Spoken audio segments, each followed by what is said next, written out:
Soy Fernando Nieto Paladino del colectivo escénico Reversión. Soy autor y director de La Segunda Tierra, obra que estrenamos el 6 de noviembre de 2019 en la Sala Verdi.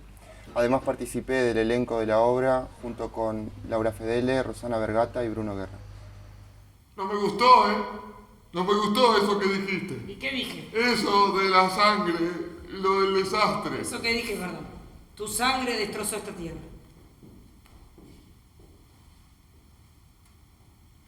Bueno, parece que no me querés. Es que no sé ni cómo te llamas. ¿Y eso qué tiene que ver? No hace falta que hables así. ¿Así como? Así, sin amor. Eso es lo que te parece a vos. A mí el amor me sobra. El tema de la obra es el mal. La primera vez que pensé en este texto fue a través de un mito guaraní que en el norte del país todavía conserva alguna vigencia. Yo nací y crecí en Salto, en una ciudad donde crecí escuchando historias de todo tipo acerca de un personaje mítico que es una especie de monstruo quimérico que encarna el mal. Además, hace algún tiempo yo me había cruzado con un trabajo que me había llamado bastante la atención, que era una nueva teoría del mal del psiquiatra polaco Andrzej Lobaczewski. Lobaczewski explica que durante los periodos dominados por la injusticia social, las poblaciones que se sienten atraídas por los discursos psicopáticos ponen en el poder a los portavoces de esos discursos y de esa forma el mal se ejerce sobre esas poblaciones. Bueno, mi nombre es Laura Fedele, trabajo en esta obra, La Segunda Tierra. Soy la doctora Kucher, una científica que investiga en enfermedades raras. Me puse a pensar en la pregunta de qué trata la obra. Y si bien trata del mal y trata de las enfermedades raras y habla del rol de la ciencia en estos tiempos, lo primero que me vino a la cabeza era el nombre de la obra. A mí siempre me interesaron los nombres en cualquier obra, sea de teatro, sea un libro, hasta un poema. ¿Por qué ese nombre?, me dije. La Segunda Tierra. Y bueno, era una contestación de perogrullo, porque había una primera tierra. Y la primera tierra justamente era la del bien. Entonces, enseguida pensé, esto habla de la fractura, habla de la ruptura de la humanidad, la ruptura de la sociedad, ese conflicto enorme entre el bien y el mal que desde siempre nos persigue. Nos toca vivir una época donde el poder financiero se manifiesta como la única forma de poder real sobre las poblaciones. El poder financiero dirige las decisiones políticas, conduce las investigaciones científicas en favor del control y de la rentabilidad, y además explota el conocimiento científico en su favor. Incluso es capaz de parasitar a los movimientos sociales. Por ejemplo, cuando toma sus proclamas para mejorar sus ganancias. Ese caso ya fue descrito y publicado hace más de 15 años y hizo todo lo posible. Pero debe haber algo más que se pueda hacer. Sí, claro, vamos a buscar un caso igual en cualquier parte del mundo. Claro. Para que usted tenga un lugar donde guardar esa ficha. No, para que este hombre tenga un tratamiento. Si va a colaborar conmigo, lo primero que tiene que saber es que esas personas son un mal negocio. ¿Qué quiere decir con eso? Y que no le importan a nadie. Ni el mercado médico, ni los laboratorios, ni a los gobernantes, a nadie. Pero a usted le importan, ¿no? A mí me importan. Por favor, ¿conoce usted a alguno de ellos? No me hace falta. Lo que le preocupa, Marcos, es su conciencia. ¿Y a usted no? Si quiere ser útil, deje de pensar en usted. Con el elenco empezamos a trabajar líneas individuales de desarrollo donde combinamos información referente al tema y material personal de cada uno de los actores. Después el texto se fue desarrollando en paralelo junto con la composición de los personajes y las tramas de relaciones que se iban jugando en los ensayos. El proceso de creación nos llevó mucho tiempo. Primero fueron reuniones donde más bien hablábamos sobre el tema, leíamos sobre el tema, no solo sobre el mal en general, sino sobre los mitos locales, porque la obra habla de un mito local, pero se puede elevar a casi todos los mitos. Y luego comenzamos a trabajar ya más en el papel de actores, pero más que nada con nuestros cuerpos y con nuestras voces. El personaje mío, el de la doctora Kutcher, y volviendo al nombre, parece que me gusta mucho nombrar, pero volviendo al nombre, resonaba en mi cabeza como algo fuerte. Kutcher. No era suave, no era una palabra ni siquiera esdrújula ni con muchas vocales. Kutcher, casi como un golpe. Entonces mi personaje empezó primero siendo un golpe. Una mujer rígida, una mujer dominadora. Pero después empecé a encontrarle, como en cualquier individuo, que tenía una cantidad de facetas que por lo menos para ella la dulcificaban.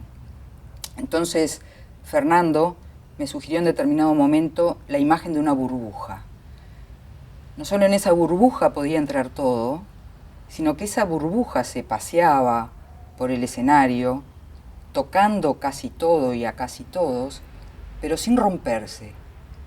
Entonces, los movimientos tenían que ser plásticos, nada agudos, no como lo violento de su nombre, y luego el efecto de la voz, que fue otra etapa en el trabajo, un hallazgo para mí, para terminar de construir a esta doctora. Vamos a comenzar con 3 casos diagnosticados y sus tratamientos.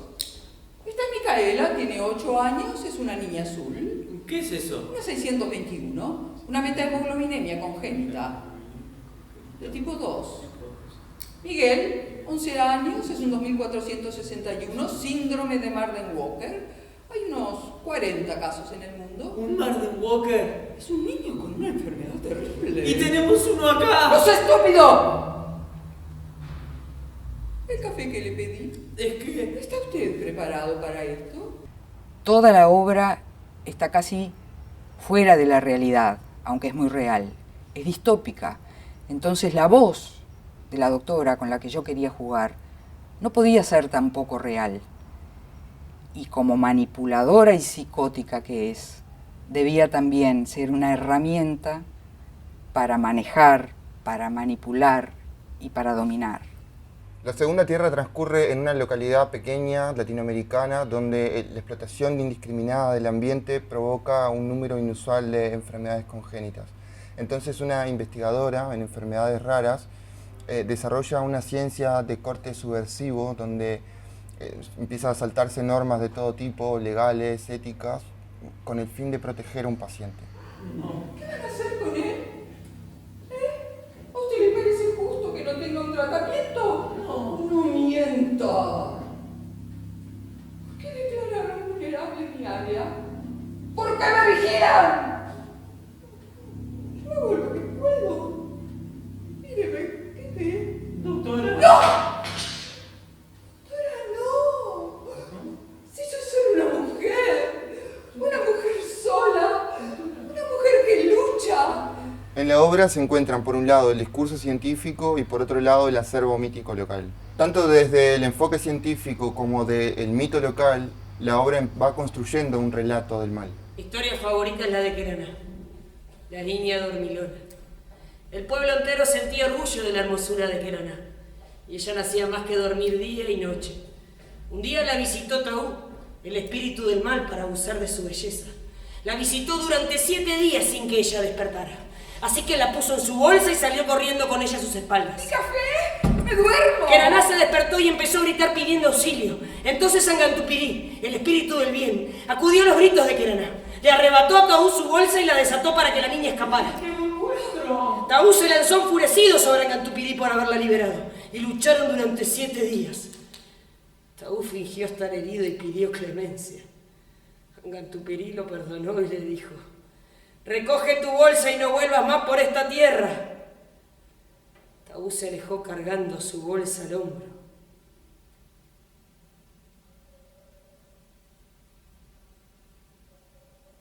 Donde aún dormía Queraná. Una de las formas en las que se manifiesta el mal en esta obra es a través de la violencia, tanto de la violencia física como de la violencia simbólica o hasta la psicológica.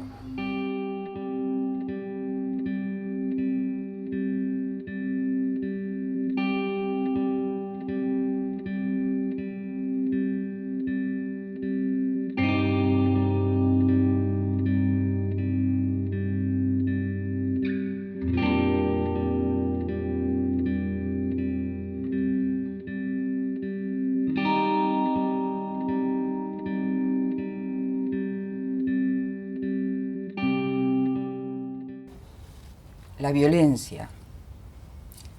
¿Cómo no va a hablar la obra esta de la violencia si el mal, en definitiva, es la violencia? O la violencia es el mal. Y habla tanto de violencia individual como de violencia colectiva. La violencia individual, la física, la psicológica, eso que hablábamos de la manipulación, que es de las peores de las violencias. Y la violencia colectiva. En un momento de la obra, Sara dice, antes de que ellos llegaran, este lugar era inmenso y generoso. Era el lugar propio, el lugar de ellos, inmenso y generoso. Pero llegaron, ¿quiénes? Los conquistadores, los foráneos, los extranjeros, la ciencia, la cultura, y también barrieron su propia cultura. También dice, trajeron los números, pero nosotros los aprendimos, se sometieron. Ahí radica la esencia del mal, las dos partes, una que da, la otra acepta sumisamente. Conocí a Vicente hace muchos años. Llegó a una clínica con una pilosis muy dolorosa en el cuello. Después empezó a producir lesiones espontáneas en la piel que desaparecían a las horas. Empezó cuando tenía 13 años. Con los meses, la lista de síntomas aumentó. Como una explosión. La doctora dice que no estoy enfermo, que solo son síntomas. Dolor intenso en esplanocráneo, coxales, tarsos y metatarsos. Pero estoy lleno de síntomas. Apetito desordenado, Hambre. temblores, fiebre, indigestión, aparecían todos juntos. Como una explosión. Las horas desaparecían sin dejar rastro. Estaba aterrado, pero resistía. Mamá casi no hablaba conmigo. Estaba demasiado triste. Yo sabía que era por mí. Vicente fue inspiración y misterio para mí. Nunca pude explicarle qué le pasa. Mi tío me lo explicó. A veces el mal está en la piel, a veces en la sangre, a veces en el alma. La doctora Kutcher representa en sí parte de la violencia más encumbrada, porque se sabe con poder y sabe que puede ejercerla, tanto física como psíquica, porque la violencia que ejerce sobre Vicente también es física, y sobre Marco, su colaborador, es más que nada psíquica. Decide en un momento que este colaborador del que sospecha ya no le es útil, que lo tiene que descartar. Con toda la ironía posible, lo destrata, lo hace sentir inútil y lo hace desaparecer de su clínica, de su vista, de su vida, por el momento. A partir de ahora, Marcos, debe mantenerse al margen. ¿Qué? No vuelva al instituto por un tiempo. ¿Cómo por un tiempo? Me necesita. Ya hizo suficiente. Pero puedo hacer mucho más. No me dejan fuera, doctora. Salga de mi oficina. Estoy tan involucrado como usted. Esto es todo lo que soy y estoy preparado. No puede, Marcos. Si desde que llegó no ha sido capaz de servir una taza de café. Lo único que ha conseguido es desequilibrar a una persona enferma que teníamos debidamente controlada. Poner en riesgo su salud. Y más de 15 años de investigación. Vaya. Reconsidere sus propósitos y sus habilidades.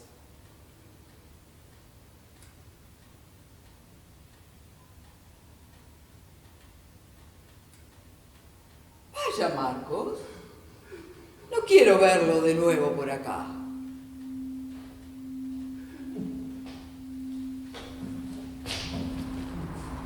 Marcos, en un monólogo para mí precioso, dice al público, estaba abatido, creí que ya no era yo, que no iba a volver a mirar el cielo. Era un sentimiento nuevo, chiquitito, afilado, persistente. Ahora lo entiendo. Era el abismo mirando dentro de mí. El abismo es la desestructuración de la personalidad y el pánico terrible al abandono. Creo que estos personajes son capaces de lidiar con sus circunstancias porque tienen fe, porque tienen un mundo interior, espiritual, en el que se apoyan. Él es el séptimo hijo de Tauro, el último que queda. Por las noches su cuerpo cambia y deambula por el campo en busca de carne muerta. Supe que era él la noche que lo conocí. No hace daño.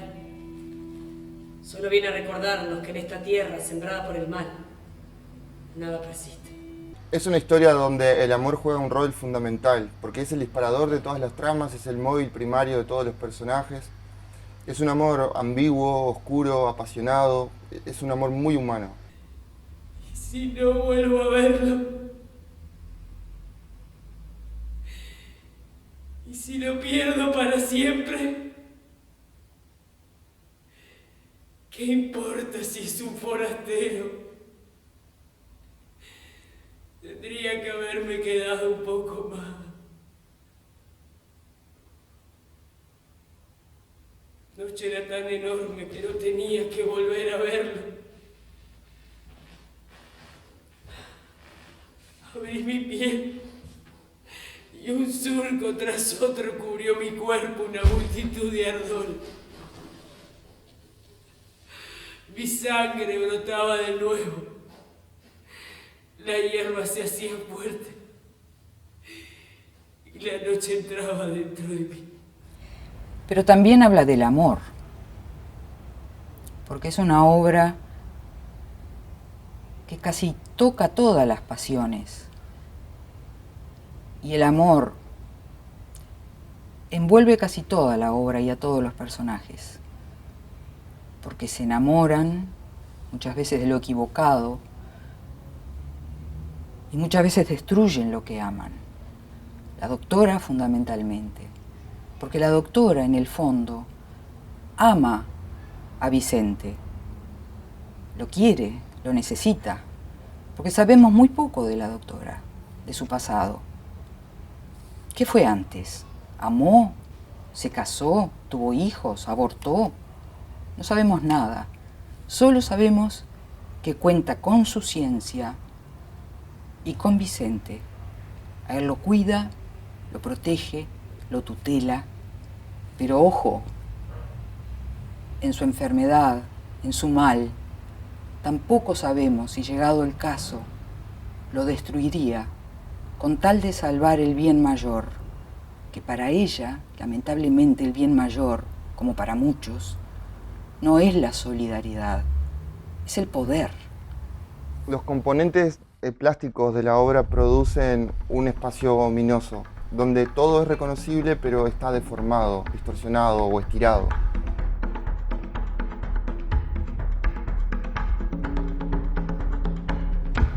Tanto el ritmo de los colores como la repetición en el espacio dan una sensación de ensoñación o de distopía.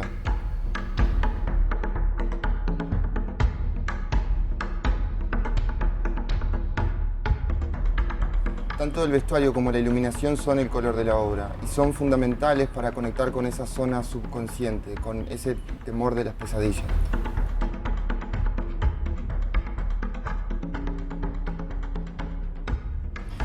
El diseño del vestuario es de Pablo Aulizo y la iluminación es de Lucía Tyler.